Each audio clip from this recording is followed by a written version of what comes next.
ما فهمتش سبحان الله العظيم هاد العكس اللي عايشين فيه الناس واللي عزيز عليهم. الانسان ما كيقدر القيمه ديالك حتى كتبدا تتعامل معاه ببروده، حتى ما كتبقاش مسوق له بالمره.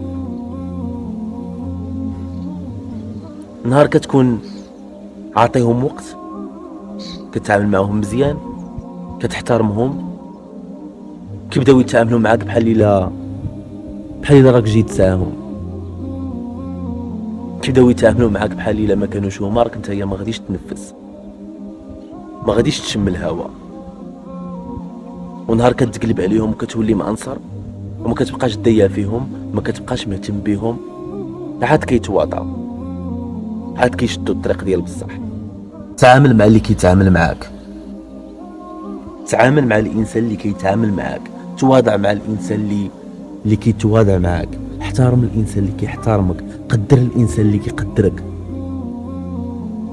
واللي هانك هينو، واللي بغى يطيحك طيحو انت الاول. ماشي الانسان اللي كيحترمك يبان لك راه حيط قصير وتهينو، والانسان اللي كيهينك تخاف منه وتحترمه. تولدنا احرار نبقاو احرار، وعاش من عرف قدره.